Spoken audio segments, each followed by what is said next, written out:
iba pang nominado sa pagka-Chief Justice ang sumalang sa pagpapatuloy kaninang hapon ng public interview ng JBC. Sila po ay sina Associate Justice Maria Lourdes Sereno at Associate Justice Presbiterio Velasco Jr. Mula sa Korte Suprema, nakatutok live si Joseph Moro. Joseph? Mel, tinapos pa rin ng Judicial and Bar Council ngayong araw yung kanilang 4 na araw na public interview sa mga nominado sa pagka-Chief Justice ng Korte Suprema. Ito ay sa kabila ng pagpalag ng Kongreso sa prosesong ginagawa ito ng JBC.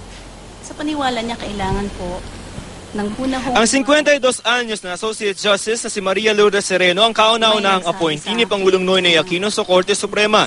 Sa 6 na mga maestradong nominado sa pagka-Chief Justice, si Sereno ang pinakabata. Tinanong tuloy ng Judicial and Bar Council si Sereno kung mawawakasan ito ang pangarap ng maraming maestrado sa Korte kung maging Chief Justice siya dahil 18 years siyang uupo sa pwesto kung sakasakali.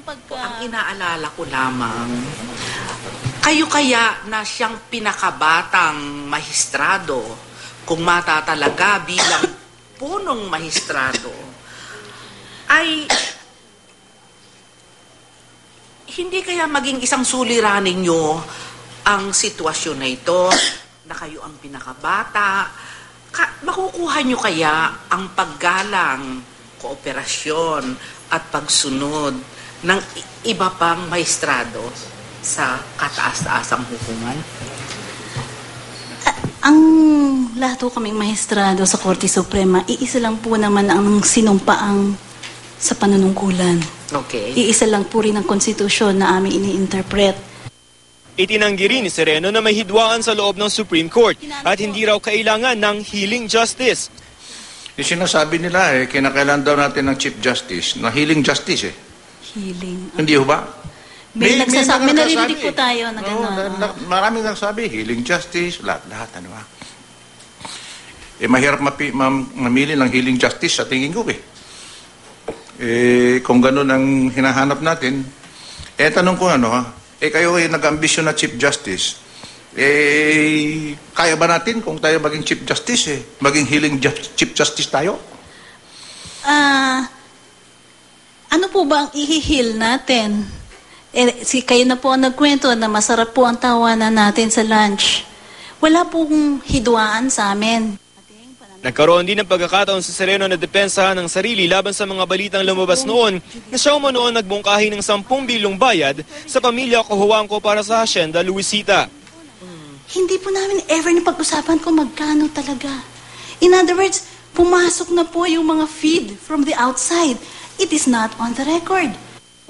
Pagkatapos ng interview, itinanggi ni Sereno na matatali ang kamay niya sa mga gusto ni Pangulong Aquino kung ma-appoint man siya nito bilang Chief Justice. Question lang, baka may nag-aalala na you will be beholden to the President if you're appointed to the SC? Malinaw po yung statement ko. Salamat po. Thank you. Hindi ho. Imposible po. Imposible. Diyos lamang po ang ating tinitingala. Salamat. Thank you. Pagkatapos ni Sereno, si Associate Justice Presbiterio Velasco Jr. ang sumunod sa public interview. Sumunod na pinaka-senior sa korte si Velasco kay Associate Justice Antonio Carpio. Sabi ni Velasco, noong una raw ay ayaw niya sanang tanggapin ng nominasyon, pero kalaunan daw ay nagdesisyon siyang itaya ang sarili dahil sa tagal na rin niya sa serbisyo sa korte. I believe that Senior Associate Justice Antonio Carpio should be appointed to the position because I strictly follow the seniority. Si Velasco ang ponente o nagsulat ng desisyon ng Korte Suprema nitong Abril na nagpapabahagi sa Hacienda Luisita sa mga magsasaka. Tumanggi si Velasco na sabihin kung makakasama ito sa kanyang tsansa para maging Chief Justice. Di tulad ni Sereno, hindi itinanggi ni Velasco na marami ang nalungkot sa Korte Suprema nang matanggal sa pwesto si dating Chief Justice Renato Corona. Pero panahon na raw para umusad na lamang mula sa kabanatang yun. Well, I don't know why they say that there has to be a cooling period. When the then Chief Justice was removed, definitely, I must admit, there was some sadness among the members of the court and also the court personnel. That's understandable because your chief was taken out. Sina Sereno at Velasco na ang pinakahuling kandidatong in-interview ng JBC pero kahit tapos na, tila questionable naman ang legalidad ng proseso ng JBC. Kanina, hindi na umaten ng isa sa dalawang kinatawan ng Kongreso na si Iloilo Representative Neil Tupas Jr. Nagdesisyon kasi ang liderato ng Kamara at Senado na huwag na muna silang sumali sa proseso hanggat hindi pa nare-resolba ang issue kung ilang boto ba ang pwede mula sa Kongreso.